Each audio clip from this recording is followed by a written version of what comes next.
Hi everyone, I'm Grace and welcome back to the bookshelf, or welcome if you're new, and let's get into the most popular book talk books that I could find to read, and I read them so you don't have to.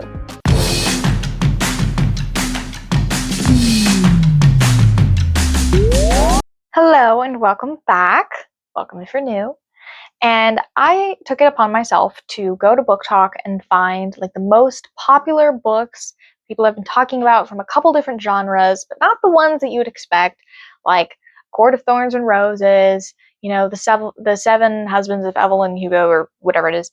I wanted to pick a little bit different, so we went into the ones that you're most likely to buy because they seem a little bit underrated, but still famous. So it's time to review them. So here we go.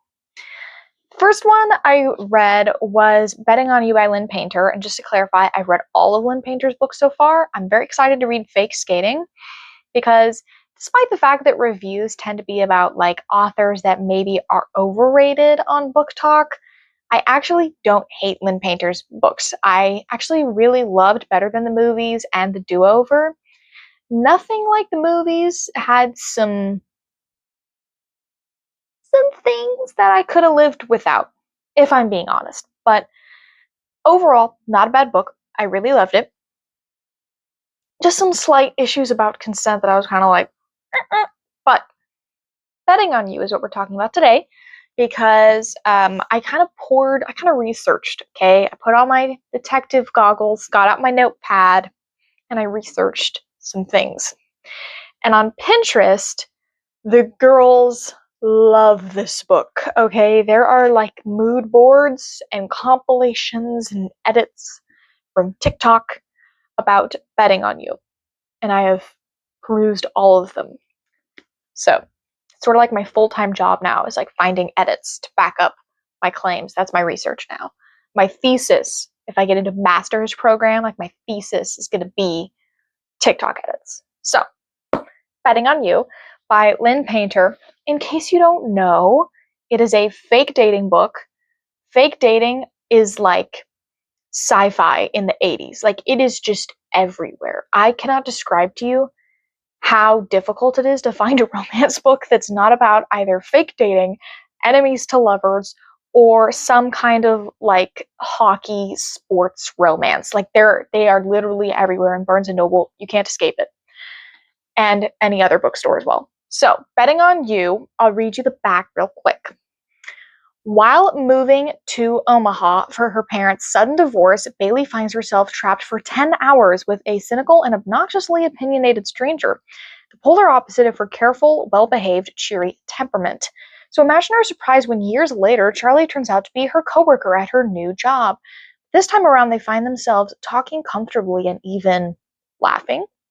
Still, I agree they can't stand each other. And when they witness two of their coworkers flirting, their commentary on the moment spirals into a bet. Charlie insists that members of the opposite sex can't be just friends, and Bailey is determined to prove him wrong. Amidst all of their bickering and playful banter, Charlie works to deflect the feelings he's developed for Bailey. He is terrified to lose her if his crush becomes known, and what doesn't help his agenda is Bailey and Charlie fake dating in order to disrupt the annoying pleasantries between Bailey's mom and her mom's new boyfriend.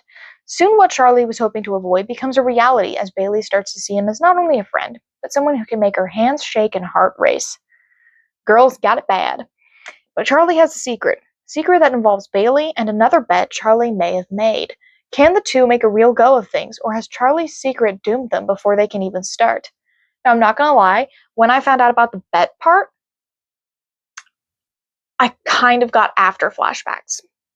I don't know if anyone else did, but like, for me personally, The Do-Over by Lynn Painter was my favorite book of hers.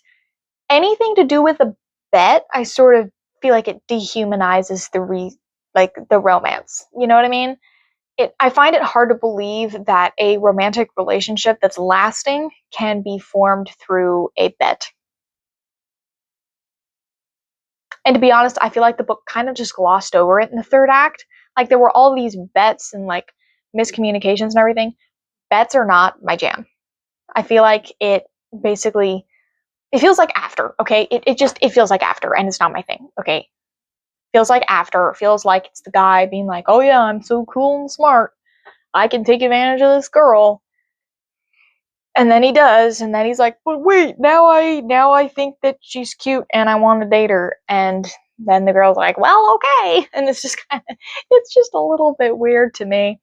But as far as the writing style, I love it. Lynn Painter is talented. I did read this whole book in like 4 hours, so it obviously kept me going. And something else that I love about Lynn Painter's books is the fact that there's always a soundtrack like included for the couple, which I love because I love to listen to music while I read. I know that's a bit controversial because not everyone likes to read and listen to music at the same time, but I definitely do. And it also is, I think, it's dual POV.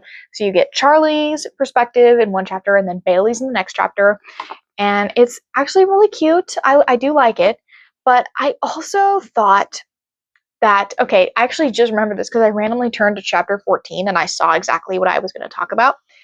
So Charlie swears a lot. And here's the thing. Normally a bit of swearing, it's not really that big of a deal. I'm not like a huge prude about swearing, but sometimes I feel like they try to make like dudes in books, like the love interests, swear, specifically with the F word, as a way to seem like edgy or masculine. And it's not quite, it doesn't really do it for me. It makes it feel very cheap and a bit of a writing convention that could have been avoided with some extra characterization. Like, I'm looking at this one page and I can already see like several F words in this extremely short chapter. Like, it's literally just this page and then a little bit of that page and then the chapter's over, and we still get like a lot of swearing to make it feel like edgy and turmoil, and he's such like a tormented character emotionally, and it's just not great. Okay, it's just not great, and I don't love it because Charlie is not a bad guy. Like aside from the taking the bet that reminds me of Hardin from After. It's so much, and it doesn't make him edgy or cool, okay? It just makes it seem like he never learned that there's a time and a place.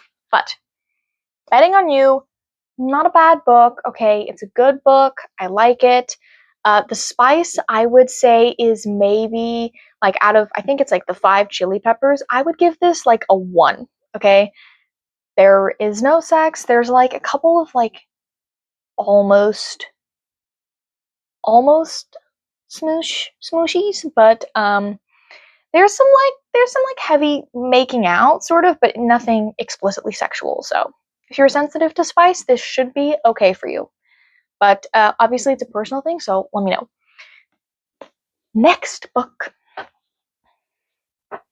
So the next book that I read was a bit of a different vein, kind of considered the white mom book of the century, All About Love by Bell Hooks. And I actually really liked this book. And part of the reason why I decided to do like a review about these books in the first place was because, first of all, I have a book themed YouTube channel, obviously, but also like on Instagram, I do a lot of reviews. On TikTok, I do a lot of reviews, but I remember what it was like to be younger and not have social media. So if you don't follow me on Instagram or TikTok, or like you're not allowed to have social media, do not worry. I will always have reviews here, and I always like repost videos from TikTok and Instagram, so you're not missing anything. And I love all of you who don't follow me on Instagram or TikTok. Although if you do have them, you should, because like it's fun and it's cool and I do weird stuff. So back to All About Love by Bell Hooks. I really liked this book because it talked about how men and women express love differently and how it's considered to be innately biological, but it's also how we're socialized to express love, and the examples that we see in the representation that we see of how we should express love, because it's sort of like a reward system if you think about it. Humans, we're very good from a young age of learning. If I do this, this happens, and that is either good or bad. And it makes my life easier or more difficult, and we learn what reactions our actions will result in. And a lot of that is how it is in relationships, is like if I ghost people, I get them chasing my attention, and I get them desperately wanting to talk to me. And that's not a great relationship standard, but there are a lot of other examples. Like if I am emotionally avoidant, or if I have a lot of insecurity issues, or if I am manipulative, or if I'm possessive, like these are all things, or controlling, like these are all things that we learn what reactions they'll have, and that's how we express love. And it's also, how we are as kids, how we're treated as kids. Like, did you grow up in a loving household? Did you grow up in like a very like broken household? Or maybe your parents weren't that nice, and that affected how you view relationships and how you interact. And it sort of goes into all of that with a lot of research and hypotheticals and personal testimonies from bell hooks, which I love. I love bell hooks' writing. It sort of just feels like a little lullaby for your brain, because you're reading it and you can kind of turn your brain off, because it's things that you think like everybody knows about, oh, how you are as a kid affects you as an adult. Like, that your brain knows that. So your brain starts to turn off, and then all of the subliminal ideas of what she's talking about seep into your brain and make connections that you wouldn't have thought of, which I absolutely love. So I gave this book 4 stars, and also, just to clarify, I gave this book 4 stars as well. Betting on You 4 stars, All About Love 4 stars, because this book was good. It's just the bet part didn't love that part, but 4 stars, and then 4 stars just because a couple times the writing was like a little bit dry, but I am used to more fiction books, so maybe that's why. Personal taste problem. Obviously no spice, it's a nonfiction book. So the next book that I read was a romance book that I have seen literally all over Pinterest, all over Instagram, and I can't tell if you can even see it because it's pretty pale, but it is called Picking Daisies on Sundays, and it's really cute. I do love this book, and something that I love about this book is the academic setting. So basically, I'll read you the back. Daniela Daisy Maria wanted love. It's all she hoped for when watching endless rom-coms every Friday night. What she hadn't hoped for was to find it in her childhood best friend, Levi. It was the hand-trembling, heart-thumping kind of love that wasn't supposed to happen when you saw your best friend. But it all ended when he didn't feel the same way, and she vowed to never see him again. 4 years later, and one night in a crowded bar in the West Village, New York City. Anytime a book mentions New York City, I know I'm going to love it. There he was, just as perfect as ever. Maybe it was the lighting, or the way his hair curled above his brow, but she couldn't say no when he asked her to be his fake girlfriend for his sister's wedding. Another chance at being his friend, and mending her immature mistake. How was she supposed to say no?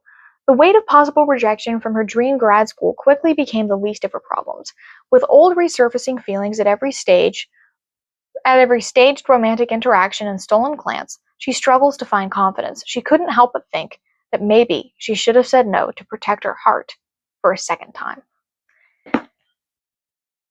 Let me just say, this book, I gave it 5 stars. Okay, 5 stars. Or was it 4? I think it was like 4.5. So close to 5 stars. Because here's the thing. Here's the deal. This book is spice-free. Okay, if you're looking for a book with no spice, this book has it going on. But there is still, physical chemistry. You can tell that, you want them to kiss and all that stuff. There's still that. Don't worry. It's not an Amish book. But basically, Daniela, I absolutely love this girl because she's a fashion major, which is really cool. A lot of times in books, you have them be like, oh, I'm an English major. I'm like an advertising, marketing person. Very stereotypical, overdone jobs. So I like it when they're like fashion major. And then he, dude Levi, is actually a TA in a Jane Austen class, which is fascinating, and also the greenest flag ever when it comes to dating. So I did love this book. Some parts I feel like could have been edited out. Sometimes I feel like there were about 30 pages that could have been cut out, and the story would have been the same and would have been a little bit tightened narratively. But, that's just me. And obviously, I was enjoying the book. So I didn't really want it to end, but I did notice that, If I were an editor for this book, I would have put like those 30 pages and been like, hey, maybe we could cut this out and see how the story works without it. I probably would have recommended that. But Liana Cincotti is the author, and she also wrote a book called Don't Be in Love, which I've heard very good things about, so I plan on reading that at some point in the future.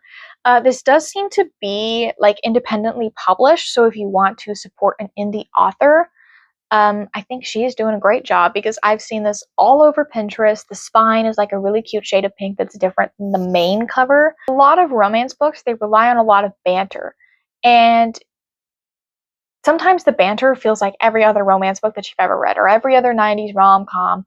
But this book relies on a little bit more niche references from their childhood that that the reader can really connect with more. And then I saved the best for last, which is a 5-star book. I'm going to cover this up real quick because it's from the library and I don't want y'all to see what library I go to. But this book is The Party Crasher by Sophie Kinsella. And I absolutely love this book. I gave it 5 stars because the second that I read it, I knew this is going to be a great book.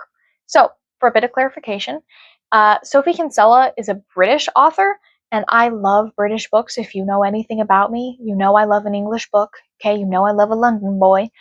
I love English fiction, British pop culture. Like, I basically could apply for dual citizenship at this point, and I think that I would make it in.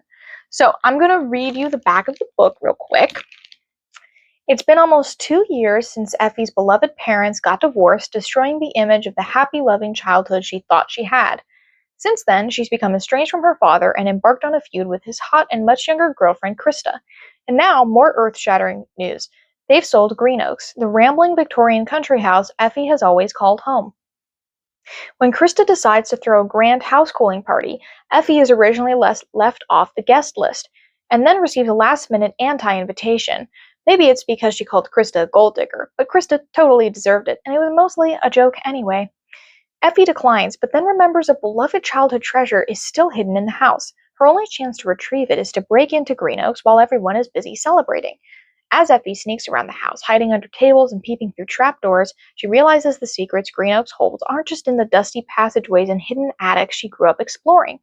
Watching how her sister, brother, and dad behave when they think no one is looking, Effie overhears conversations, makes discoveries, and begins to see her family in a new light. Then she runs into Joe, the love of her life, who long ago broke her heart and is still as handsome and funny as ever, and even more truths emerge. The family dynamics in this book. The dad is a really interesting character because he isn't just the stereotypical British dad who, makes references about pints and Guinness, And the sister, I like how all the kids have interesting names. So it's Effie, Bean, and Gus. And the sibling dynamics are really cute too. You can tell that there's a big connection between past and present as far as childhood and present life. I love that part. And I love all the cute little quirky jobs that Effie has. Like she has temp work for like an event planning, like catering company. And like she has interactions with her coworkers, and that's really cute. And also, something that I noticed that Sophie Kinsella did in this book was that a lot of times authors feel like if you put a character in, they have to be a main character, or they have to have a ton of page time, screen time for you to get to know them more. Something that I like is that Sophie Kinsella acknowledged that's not how real life works. You work at a job, you see people, and then you don't see them anymore. And like you see people at the store, talk to them for a minute, you never see them again. And that's exactly what happens, is that we have a scene where she's at a job, catering, organization event, and she talks to this guy named Elliot, and then we never see him again in the book. And a lot of people, maybe professional, fancy critics, would think, well, that's not really good. You need to give them more screen time if they're going to have a role in the book. Not really, because that's not how real life works. In real life, you run into people, you see people, you work with them for a little while, and then you never see them again. It's extremely realistic. And I actually really appreciate that about the book because it shows that she's paying attention to the smallest details that would make it more connective to us. These are all the books that I read lately. So there are a few of them. I've been trying to get through my TBR a lot lately. So there's some romance, there's some nonfiction, depending on what you're into.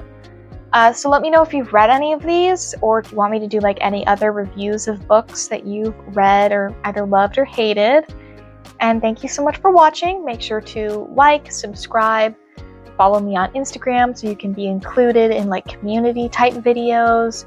Follow me on TikTok if you can, but don't worry if you don't have social media, or you're younger and like you're not allowed to. I got you covered. I'll always be back on here to do videos like this. Thank you so much for watching, and I will see you next time.